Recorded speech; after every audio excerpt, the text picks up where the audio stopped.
Hi everyone, thanks for joining us today. This is Adam Hops from the National Operations Center of Excellence. We're going to get started at 1:30 p.m. Eastern. Again, this is Adam Hops from the National Operations Center of Excellence. Thanks for joining us today for the Talking TIM webinar. As all of you come on, please take a look at the links down there where we have recordings from previous Talking TIM webinars. As well as access to NOCO newsletters and Twitter and other places where you can get more information on traffic incident management. Again, we're going to get started here in 3-4 minutes or so. Thanks so much.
Thanks to everyone who's coming into the room. We're going to get started in just a few minutes.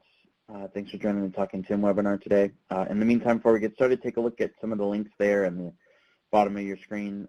Connects to past Talking TIM webinar recordings, how to sign up for the NOCO newsletter so that you can get more information on all the TIM activities going on with FHWA. Again, we're going to start in just a couple minutes here. Thanks so much.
Everyone, we're going to get started in just 1 minute. I wanted to call your attention to the useful links box at the bottom of your page. Down there at the bottom of it, you might have to scroll down a little bit, is a link to the roll call video, which Dennis O'Neill of Ohio DOT is going to be presenting on in just a couple minutes. We're going to show that video, but wanted to make sure you're able to access it as well. Sometimes videos can be a little jumpy and stuff, and I want to make sure that you can watch it afterwards as well. So take a look at that link down there, bookmark it and save it. We'll point it out at the end of the webinar again as well. Okay, we're going to start in just 1 minute. We have another 10 folks coming on here right now, so we're going to let their audio get set, and then we'll get started. Just under a minute.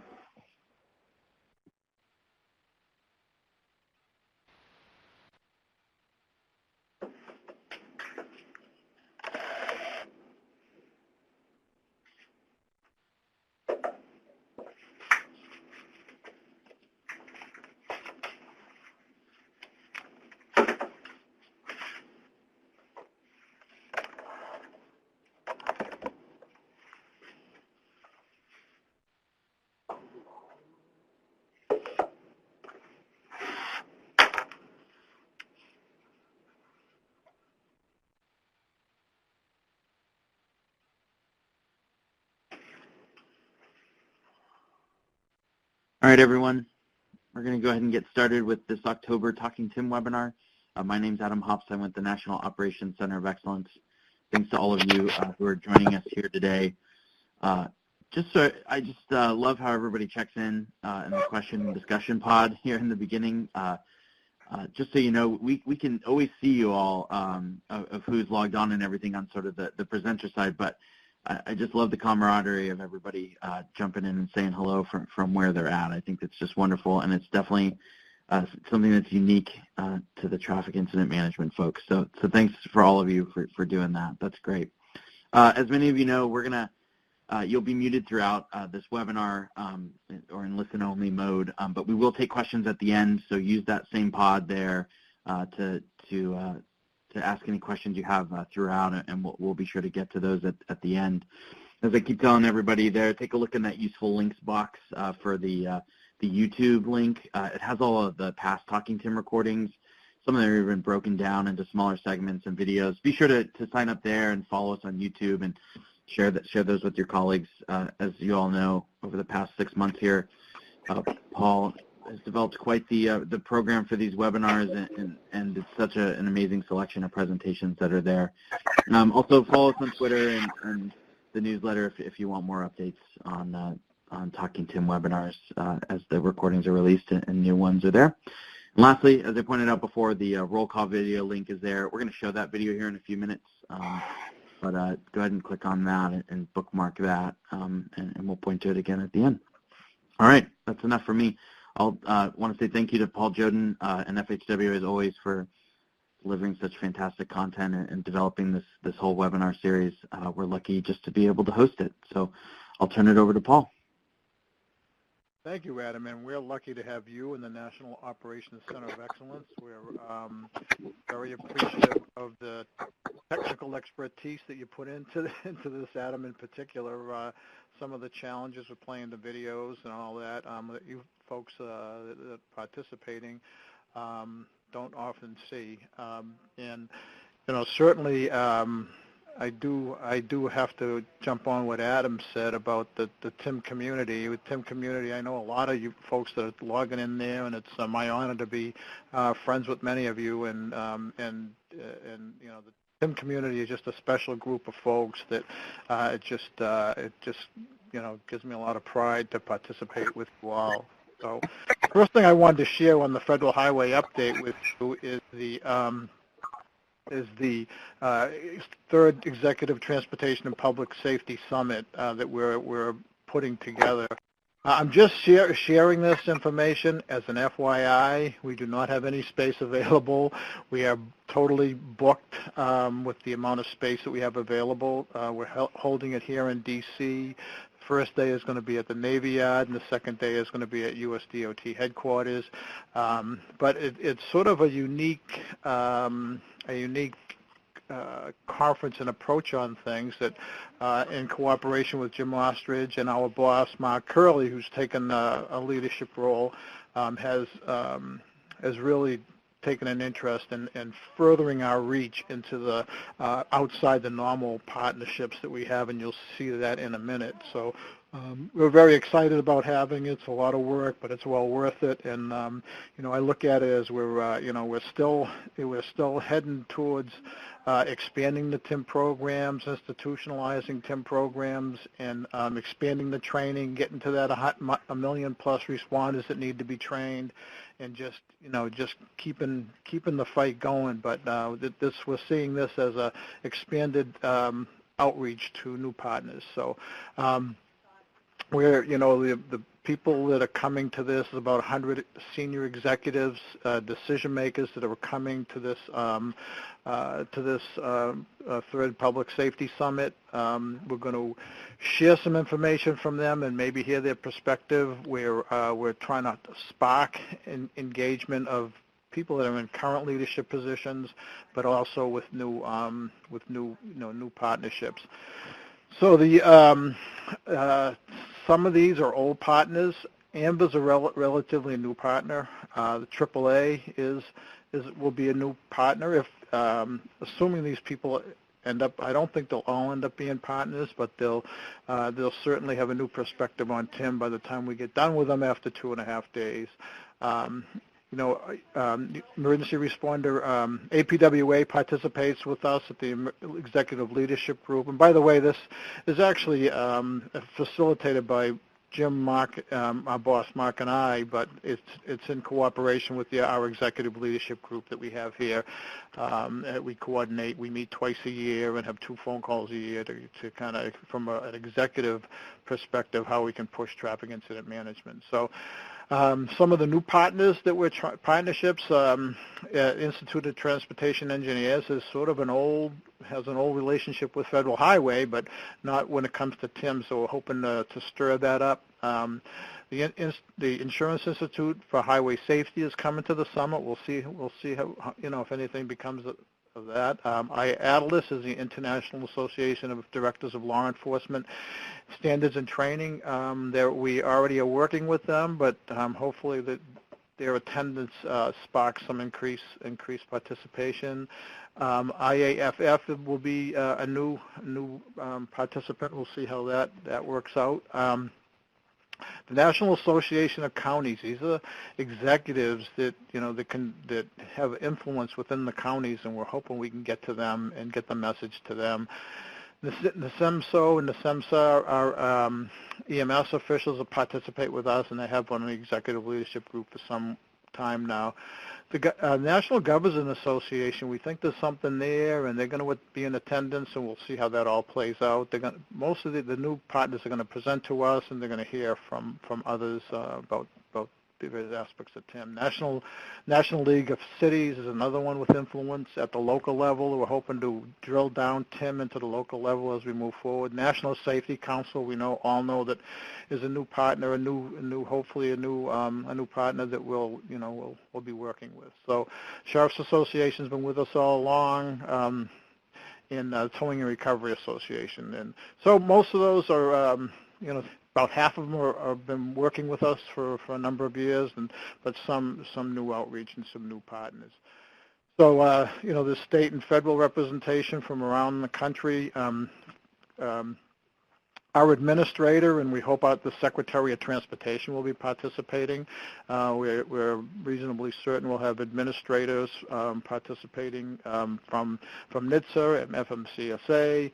Actually, the Government Accounting Office, who everyone usually tries to avoid in the federal government, has been invited, and because they have an interest, they have an assignment from Congress to look at move-over laws.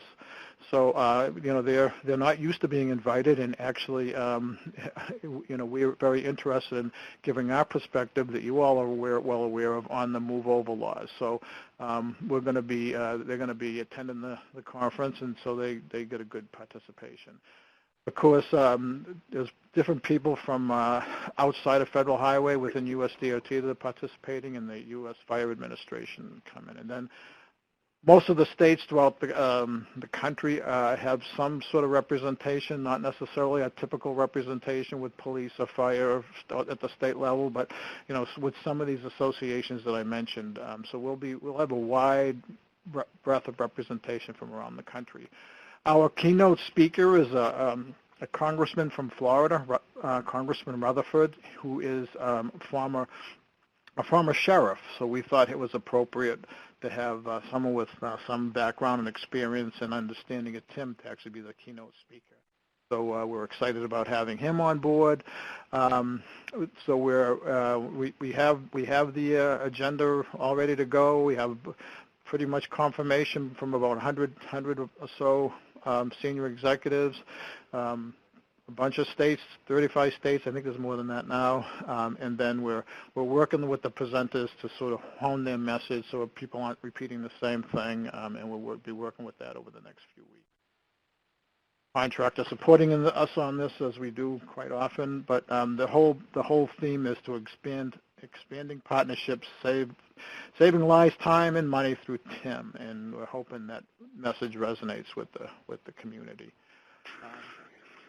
Shifting gears here for a second, and with the onset of National Traffic Incident Response Awareness Week next month, I came across recently some YouTube videos that we have on the Federal Highway site that you might want to take a look at. The first one in particular was as a 20-minute video put together by the IHCP subcommittee in cooperation with Federal Highway, and it's about a 20-minute video. It gives a very high-level, basic overview of TIM, but it has probably the most hits of any YouTube within IACP. I think it broke some sort of record there, and it's had well over 6,000 hits within our Federal Highway YouTube site as well.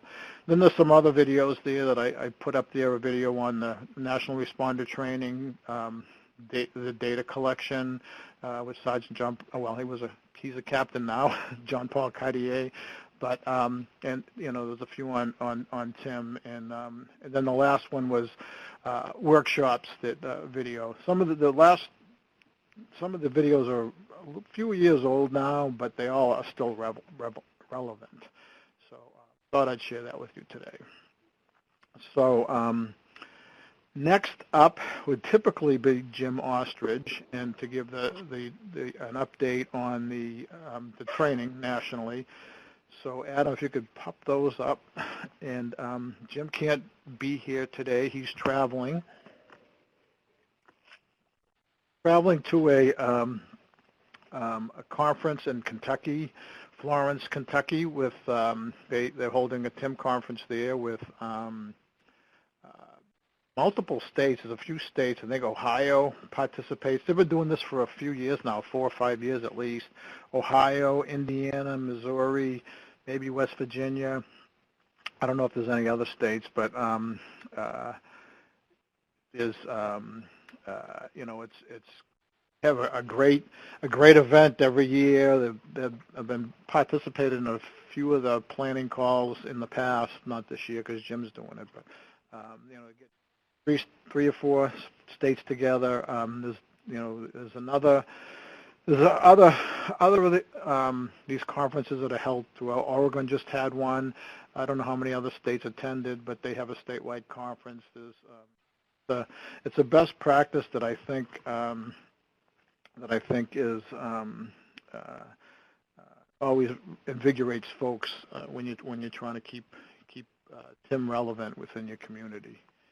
So, Adam, I see upload is in progress, but nothing. Yeah. Sorry about that, everyone.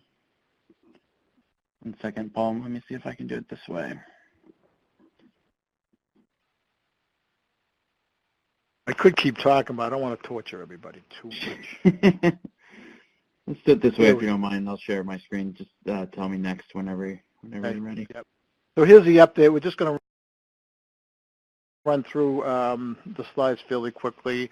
I don't think there's any change in line of duty deaths, or at least I'm not aware of any. So the line of duty deaths, I don't have a slide for that. Jim normally would, but I think it's at 31 so far this year. Remember last year was only 17, so we want to stay focused on that. So why don't we go to the next slide, the 437 trained that we have recorded. This is our train the trainer, number of train-the-trainer sessions conducted that we know. Again, a lot of these numbers we are just ones that we know of, and so some of these are the FHWA sponsored, and then the states have been sponsoring their own train-the-trainer sessions. So next slide.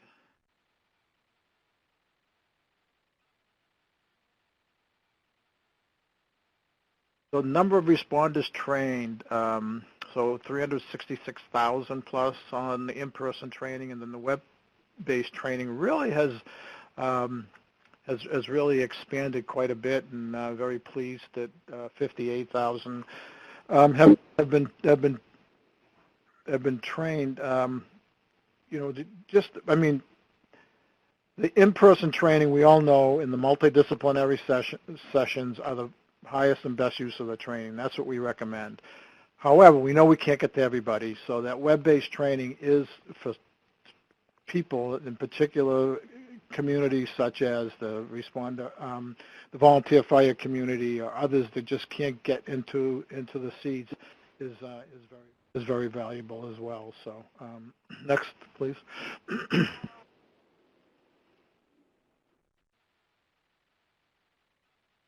So that gives us the 437,000 trained to date.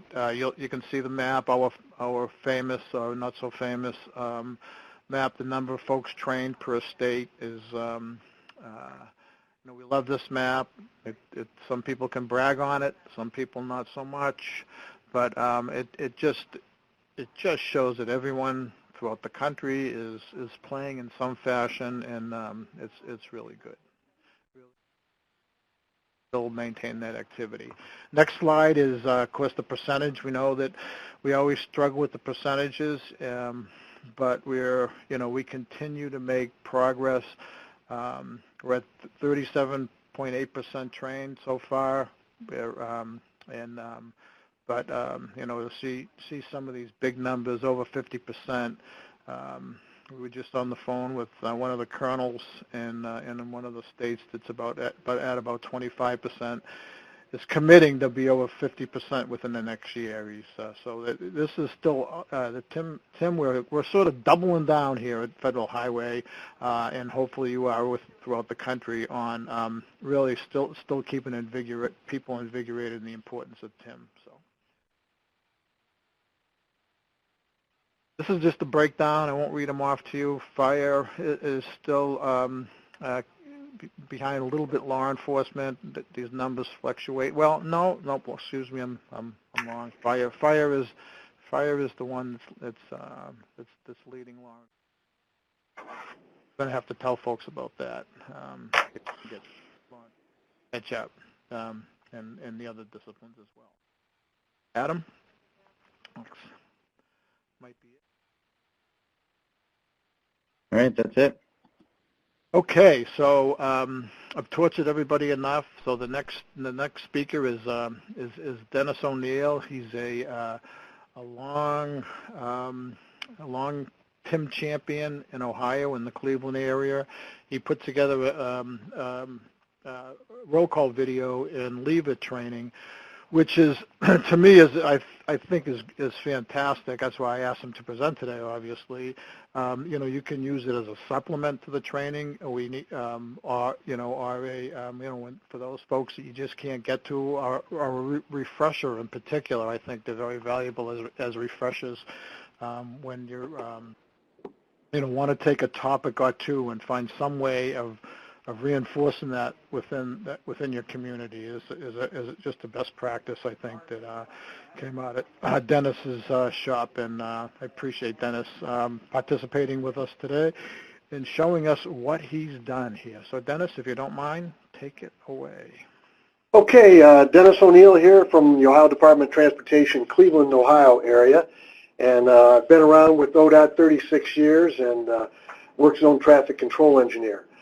So we needed a way to disseminate information to responders because, we have our regional TIM meetings, and that's quarterly, and we have our TIM training, but not all the responders attended or are trained. So, there's things that we want to get out there, some best practices, the resources ODOT has, and what happened was one of the police chiefs came up with it, and he said, you know what?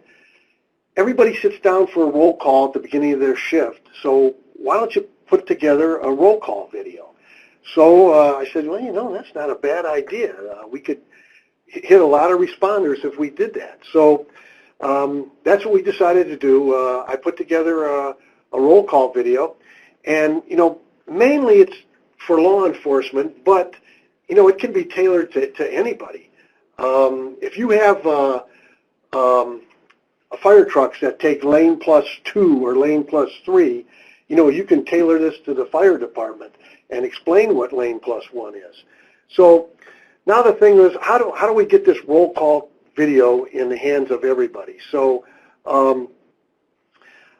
every once in a while I speak to the Cuyahoga County or the Police Chiefs Association, not just necessarily Cuyahoga County, but other counties in the area. And basically, I went to them and I said, can I talk on this tough subject of traffic incident management? And they said, okay. So I explained to them, ODOT, we have some resources that are available to you guys. We can provide traffic control, freeway service patrols, sand, etc. What would you think if I put that in a video? Would you show that to everybody? And they sort of all nodded their heads and agreed. So with that, I put together a video, and the first one talks about our resources, some TIM best practices, and also some responder safety. So I put these things together in a video, and now what I'm going to do is, Adam, we're going to show them the trailer right now, and at the bottom you can see the full video if you want. It's about 10 minutes long, but this is only about 5 minutes. So, Adam, can you play that video now? Just hit some of the highlights. Hello, my name is Dennis O'Neill, and I work with the Ohio Department of Transportation, ODOT. Today I'd like to talk to you about traffic incident management, or commonly referred to as TIM. So what is traffic incident management? Well, it's a planned, coordinated, multidisciplinary process to clear incidents safely and quickly. Basically, we want everybody on the same page when they're out working an incident to try to get that incident cleared up as safely and quickly as possible. So basically, TIM equals safe, quick clearance. The objectives of the roll call video today are to explain ODOT's resources available to you when you're responding to an incident, to go over some TIM best practices, and give you some safety tips to improve your safety at an incident scene. One of our most effective resources that we provide is our freeway service patrol, or our state farm vehicles. They patrol the Cuyahoga County freeways from 6 a.m. until 9 p.m. Monday through Friday. So if you need assistance to help a motorist change a tire, needs gas, jump starts, push people off the road, to remove debris, you can call the Traffic Management Center at 216-584-2201. One of the other services the state farm vehicles can do is set traffic control for you. So if you have an accident and you need traffic control, they have arrow boards and message boards on the back of their vehicles, and they can set traffic control. One of the state farm vehicles is a tow truck, and he can be reached at the TMC, and rather than wait for a private tow, as this video shows, you can remove a vehicle from the roadway and get all lanes open much sooner than would normally have happened. We have the Ohio TRIP program, the Towing Recovery Incentive Program. So if there's a commercial or a heavy truck, trailer broke down and it's blocking lanes on a freeway, you can call the Traffic Management Center, and we'll send a pre-qualified tower, and he has 45 minutes to get there. He has 90 minutes to get the road open. If all lanes are open in 90 minutes, he gets paid a $2,500 bonus from ODOT. Again, please call the Traffic Management Center. Most of your towers that do your heavy towing are on this program. Secondary crashes can be more severe than the original crash. As you can see from this video, this was a fatal accident that occurred on 480, where a line of cars was stopped from a previous accident, and a person not paying attention ran into the back of the vehicles. One best practice for TIM is to mind the queue. This is to prevent secondary crashes. So ODOT has a program called Mind the Queue. You can call our Traffic Management Center, and what they'll do is they'll send an extra vehicle out there, extra state farm vehicle out there. They'll put up a sign about 2 miles upstream from the stopped traffic that says emergency scene ahead.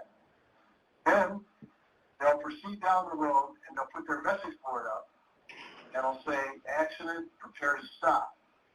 This is, again, communicating to the motoring public that there is stopped traffic ahead. Enforcement officers can also mind the queue. A law enforcement officer can sit with his flashing lights on approximately 500 to 1,000 feet upstream of the end of the queue.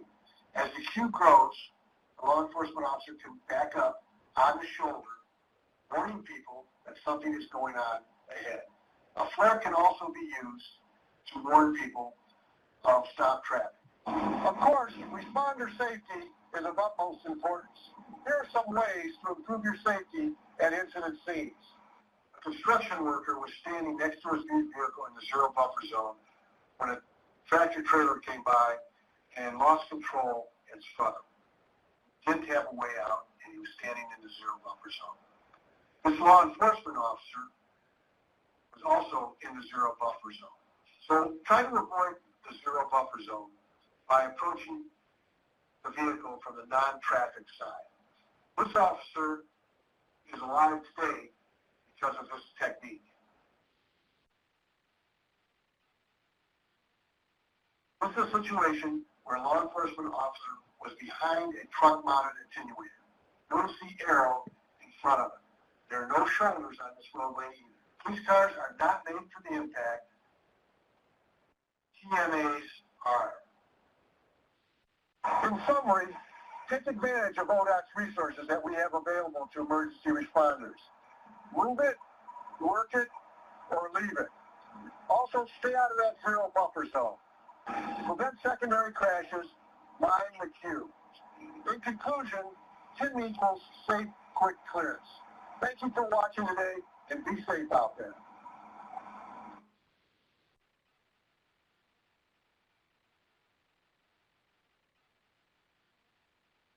Okay, so that's the trailer. If you want to see the full version, there's a link down below that you can look at it. But we placed it on YouTube because nobody has video machines anymore. So you must have a link to get to it.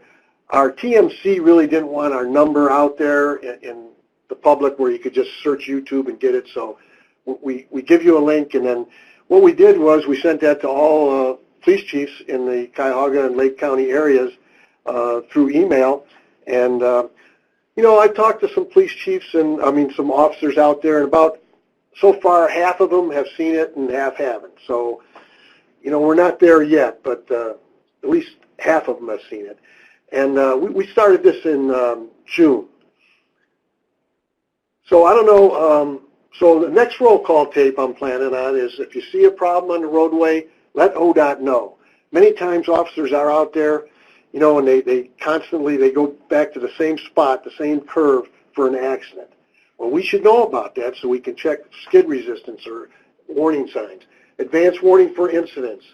Clear the queue when you have an accident on a freeway or freeway-to-freeway closure. So those are some of the next videos that we're going to do for our roll call video in the next series. Probably try to do 2 of these a year. Okay, I don't know if you noticed, but in the roll call video, you know, in training we have move it, work it, and we've added leave it.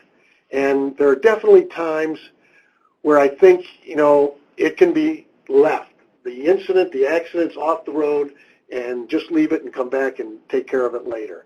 Here's some examples of, you know, things that should have been left. I mean, this was an accident that happened at 6 o'clock in the morning. The driver was taken to the hospital by 7 a.m. 2 out of 3 lanes were blocked on I-77, a major freeway into Cleveland. And they kept the road closed until 5 p.m., 2 out of the 3 lanes. And obviously you can imagine that caused a major backup, and it did. And, you know, you got to ask, you know, why? Why did this happen? Especially, I mean, look where the vehicle is. It's even off the shoulder. And then this situation, it's almost comical, but it's sad. This was an accident that happened at 3 o'clock on a major freeway 480 in Cleveland. And way off the road, the ambulance leaves, 350, the tow truck's there. So they take a lane. And a good example of why to have pre-qualified towers, because that tow truck broke down, so they had to bring a bigger tow truck. And as you can see, they had to take 2 lanes now. And, I mean, we're in the height of rush hour. So, you know, that was the delay caused by this after 2.5 hours for a vehicle off the shoulder. And really, people need to be aware of these situations. So the pros of leaving it, you have reduced delays, you know, you reduce secondary crashes, It's safer for the towers because they can come back and they don't have to rush. And it's safer for the motors because you have proper traffic control. The cons, risk of someone hitting the parked vehicle. And I always get this when you're out there talking to an officer. Well, let's just leave this and come back and we'll take care of it later on. Well, who's going to be responsible if somebody hits that? Well, we leave parked vehicles in Ohio for 72 hours on the side of freeways, on the shoulder. So, I mean, the guy that hits the vehicle is obviously going to be responsible. So it's not really an excuse. So the need for leave-it option and training, it's really hard for the incident commander to make this call because everybody's there. They're all gung-ho. They want to get it done. The towers don't want to lose the tow. Of course, nobody wants to come back and work at night. And, of course, there's the risk, too. So you really have to stress this in the training that, that incident commander, sometimes he has to go about against what everybody's there wants to do and tell them, look, guys, we're going to go home and we're going to come back. And here's the things that you talk about: traffic delays, secondary crashes, proper traffic control, safety of responders, mobilizing equipment. Those are all things that should be stressed in the training about leaving it. So we have a couple examples of where we actually catching on. We've been doing this training with Leave It for about a year now. We had a trailer and a track hoe come detached from a truck and ended up in between our express lanes and our main line. And, thank God nobody was hit or hurt, and that was it, the situation. And there it is, just laying there between the lanes on the grass. So our county manager said, the police have 2 lanes blocked out here. Let's tell our supervisor to ask the police if they can come back because it's 3 o'clock, rush hour's coming. So they did. They asked the police, can we come back? ODOT will set up the zone. The tower agreed, and that's exactly what happened. What we did was we put out emergency scene ahead signs out, and we put cones out. Now, if this was to happen today, this was our first go at it, I'd put the emergency scene signs farther back, and I'd put more cones out. But, yeah, it seemed to work pretty good. The decision was made to leave it. Rush hour is approaching. All lanes were opened up for rush hour. Now, traffic was slow because that's something going on there, rubberneckers. But ODOT crews came back, and we had to help the tower set up traffic control. And we do bill the person that lost that load for our crews to come back and work at night. So Leave It's been really spreading. We do it at the TIM meetings, the TIM training, and through the roll call, and it's starting to catch on. So I think it's a good thing to talk about leaving it. We've had several instances since then where the towers have actually said, you know what, guys, we can come back and do this at night. It's off the road. Let's do it. So, yeah, it's worked out well, and I think it's a practice that, everybody should sort of look at. Okay, that's my presentation. Thank you. Thank you, Dennis. Awesome job. Really appreciate it. We're going to save questions until the end. If you have any questions in the chat pod, put them in the chat pod, of course, and if we can answer them through the chat pod, we will. If it requires a verbal, we can do that as well. The video in particular, but both training pieces are just, to me, so valuable. Some basic information like that was in the video that, hey, you can call the TMC if you need help with a service patrol, for example, and what are the TMC's,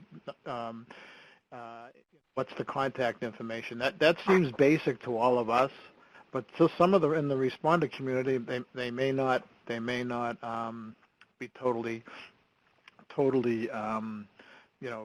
aware of that, as well as some of our ITS equipment and other programs, other things that we have, like the TRIP program, and in reinforcing the all those learning objectives that we talk about in the national responder training. I don't think any of that replaces the training, but it certainly, it certainly helps. And we know the roll call training is a great mechanism for providing it. So great idea, great thinking. Dennis, appreciate your taking the time to present this to us today. So our next topic is a little unique for us. We generally don't ask contractors to participate in the webinar. Nothing against contractors, just we just have to be careful with that. We're not, but when we do ask a contractor, it's generally because it's an innovative approach to innovation, something that we think is worthy of consideration. But I haven't experienced the product, so I can't endorse it. But Jim saw a presentation on one of the Texas statewide TIM meetings and thought it was worth sharing with you guys here today. So, I just want to emphasize that we haven't tried the product ourselves in the approach, but it sounds like Erick McCallum here, who is the I think the president or chief executive officer or something for this product, for HAZMAT cleanups, will provide us some food for thought when we're moving forward with HAZMAT cleanup. So with that, Erick, I spoke too long, so for you, take it from here. Thanks.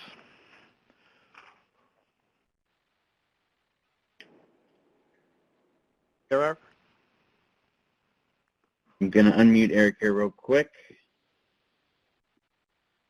And Erick, you should be ready to go. Sorry about that. Okay, can everybody hear me now? Perfect. Can, sir. Thank you. Yep. All right, good deal. Hey everyone, my name is Erick McCallum. The company is CG Environmental. And to clarify, I'm the founder of the company and also the inventor of the equipment that cleans the roadways very quickly. CG Environmental specializes in emergency response for roadways, whether it be private tollways or state DOTs. We've been doing business for 26 years. Many of our staff has law enforcement and fire department backgrounds. We make it possible to allow there to be the ability to develop a TIMS matrix for cleanup on hard surfaces. And I know that's been a real problem for TIMS. The equipment cleans 800 square feet in a minute. So it's very quick, and that's one truck, and we run multiple trucks. Not to mention no secondary accidents after the fact, because the equipment removes the material out of the pores of the surface, where absorbents do not do that. Our average cleanup is about, our average cleanup, and we do major large ones, is an hour and 32 minutes. That's on site. We just did one last night. It was 3/4 of a mile long in Texas, full lane wide, and we had it done in 48 minutes. That's on site. So I know that's hard to believe, but there are videos of the equipment we'll be showing you all today. I guess I do the control it now. Yeah. All right. Yeah, go for it. All right, here we go.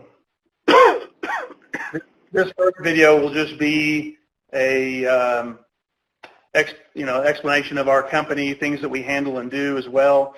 We're not just a cleanup company. We do the profiling of the waste, handle everything from cradle to grave, to handle any of the environmental impact issues that come about, and records, keeping all the records and getting those to the responsible party.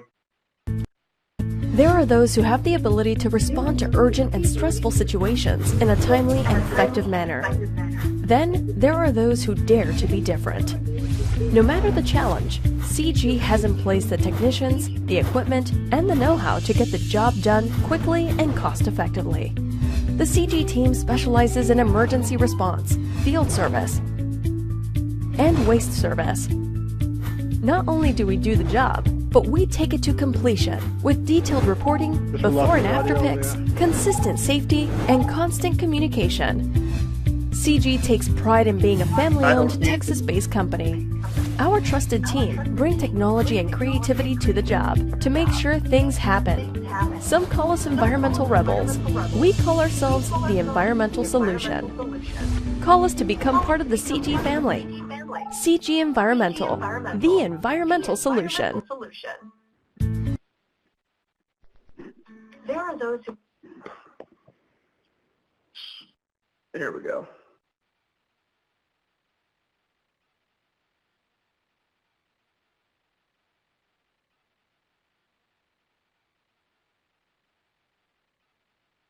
Okay, so I guess everybody can see this diagram of the truck, and I hope everybody got to see the video. I couldn't see it on my end. But this is a cartoon example of the truck. This is what gets sent out to any cleanup. Now, we can send multiple of these trucks. There's actually a deck that drops from the bottom of the truck, cleans 8 feet wide, 50 feet long in 30 seconds. So that's 800 square feet in a minute. The truck is also a vac truck, so if we have to evacuate tanks and not plug them, so typically when you plug a tank, I hate to say it, but the plug comes loose on the wrecker down the road, and now we have another spill. So we evacuate the tanks with the vac truck. The trucks are equipped also to be able to clean the walls, which I know looks terrible on a lot of these accidents and spills, where the walls look harsh or there's a fire or anything like that. We're able to clean and make the aesthetics of the highway back to normal again. Let's go here. So this video is highly important for everyone to see. This video will show the equipment in action, so you'll have a understanding fully. The trucks have a handheld unit that works, and then also the deck that drops down. And you'll see where the truck breaks to the left to show you the difference that it's making. And quick reminder, this video is coming through your computer screen, so turn up those speakers if you can't hear it.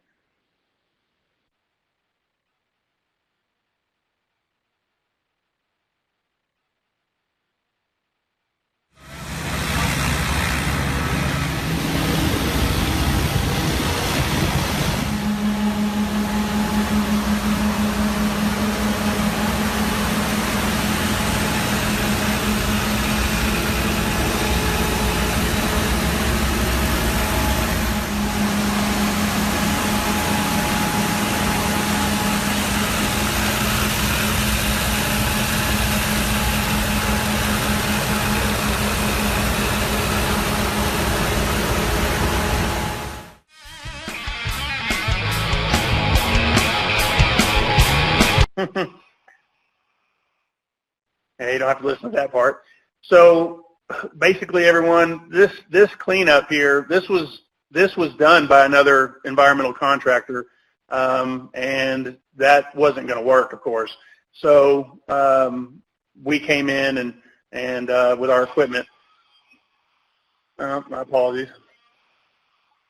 Not sure if everybody wants to hear that music.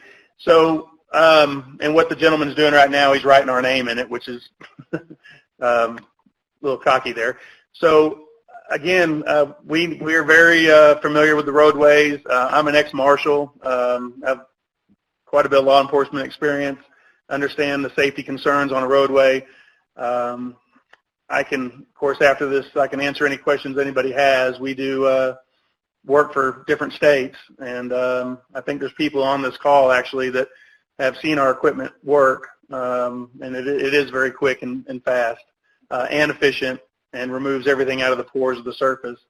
Another big point to this I'll leave you all with, a lot of the private roadways did a study. They were having to fix potholes on their surfaces, on their asphalt surfaces that were cleaned with absorbent, and then going back to the insurance company and not being able to cover costs. This equipment removes it out of the surface, so there's no delamination of asphalt later on, costing, whether it be a private roadway or a DOT, thousands of dollars, not to mention shutting the roadway down. So that is also another benefit of this equipment. That's all I got. I'll be really good with questions whenever you guys want to do that.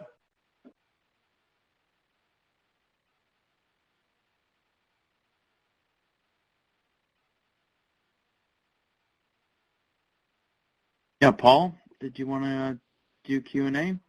Yeah. Does anyone have? Yeah, pull up the question pod here.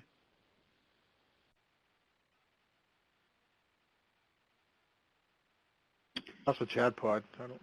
One second, I'll pull it right up.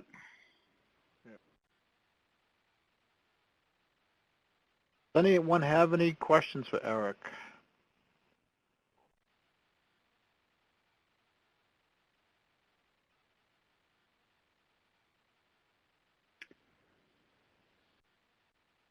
Like some are coming in. I point out that the presentations are there available for download for those who are interested in seeing more, and we'll put up the roll call video link there as well, which is there in the under the useful links box. And again, apologies for those who for the video experience was choppy. Those videos are in the presentations, and then the roll call link video is up there. And if everyone can still hear me, if they go to YouTube and just type in CG Environmental, all those videos will come up. First question is, Eric, how much volume of wastewater is generated per square yard clean? Per square foot. So each of the trucks have the ability to carry around 600 gallons of fresh water. And like the example that I had made on the one that was 3/4 of a mile long, we had 2 trucks there, clean that in 48 minutes flat, and it was a whole lane wide and spread into 2 lane and 3/4 wide. We generated on that one probably about 500 gallons of water. Now that water, mind you, the oil separates. So the oil goes to recycle and the water goes to treatment. There's nothing going to landfills. Absorbent has to go to landfills and expand your carbon footprint in a big way. Ours is all, nothing's going to landfill with us. It's all recycled.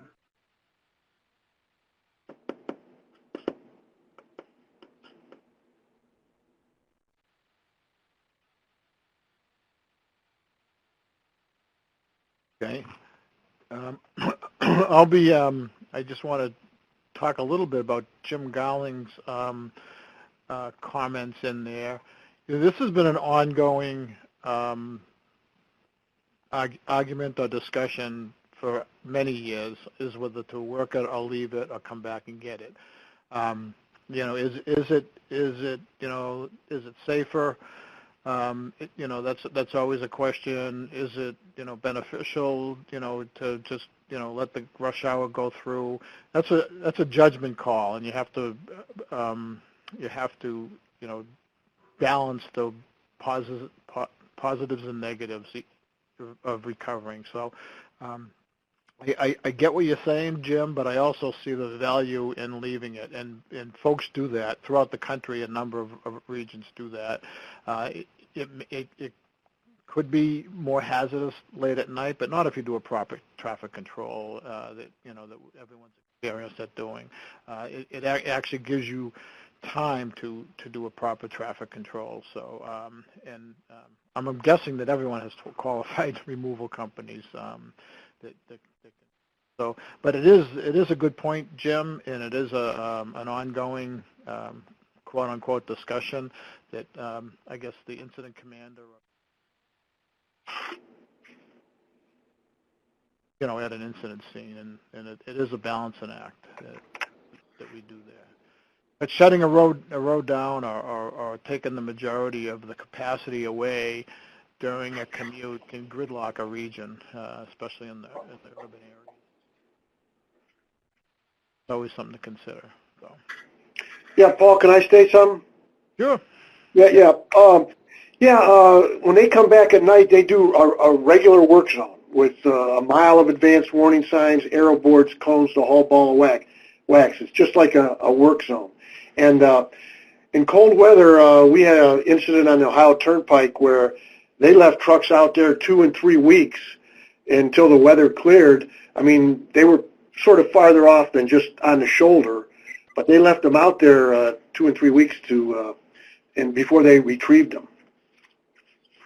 That's a good idea. Just bury them in snow and don't think about them till spring. Yeah, right. Yeah. So Gary has a question. I think it was for Eric. Has the technology been used in cold weather states, Eric? Yes, sir. We're actually the state contractor for the DOT here in Colorado.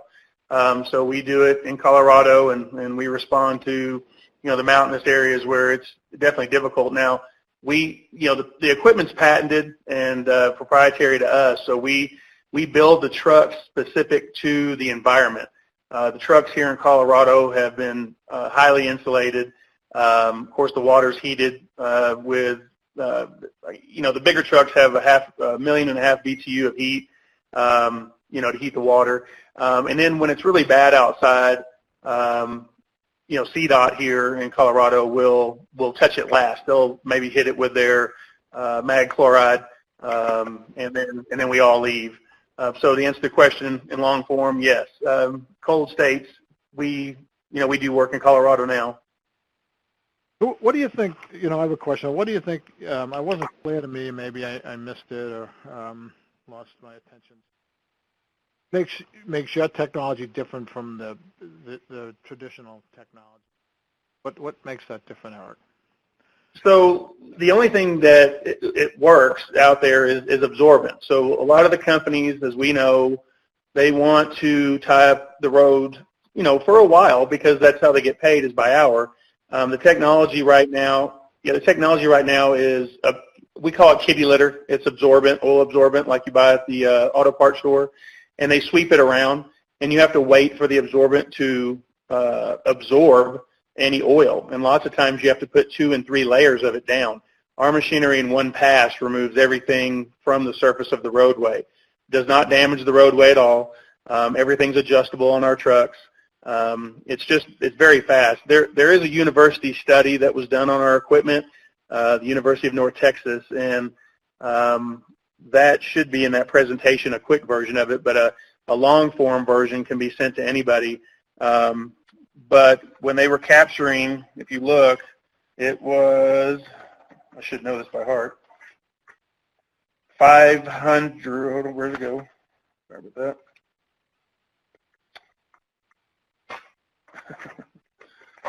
574% more hydrocarbons were removed from the hard surface. This study was done by the Environmental and Science Department that was also doing a study on off-property discharge issues with highways. They kind of surprised us when they showed up wanting to do a study on this equipment and cleanup, because there's, off-property discharge issues with roadways just because there's, millions of cars running up and down the road all the time. So hopefully I answered that question okay. Yep, I understand. So basically you're doing vacuuming in the traditional way, it's just absorbance. Yes, sir. Yeah, this basically heats up the material just like you're washing your dishes, and then sucks it away while it's in its melted state. But doesn't heat the road up to remove the tar or any of the bonding agents from asphalt and or concrete.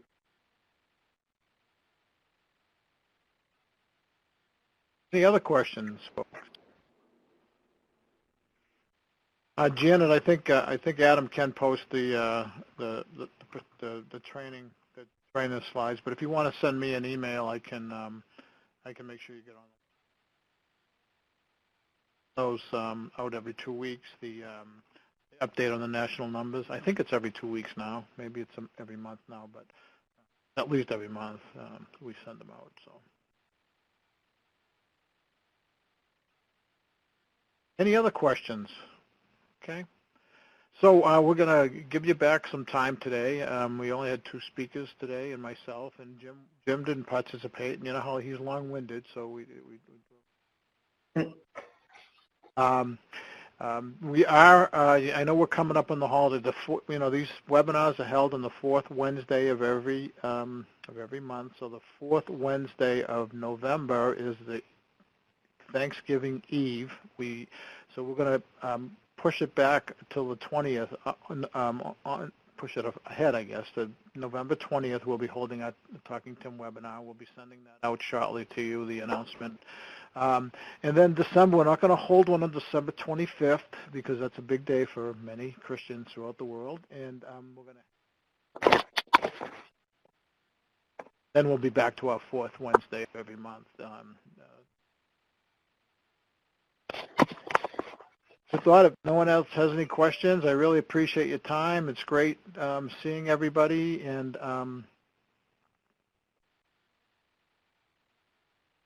Jim still has some discussion points he wants to make there, but you know, I think everyone needs to make their own decisions. So don't know that I agree 100% with either perspective, but that's it. So okay, thanks everybody. That we'll call it a day then, and we'll talk to you all soon. Thanks again. Thank you very much.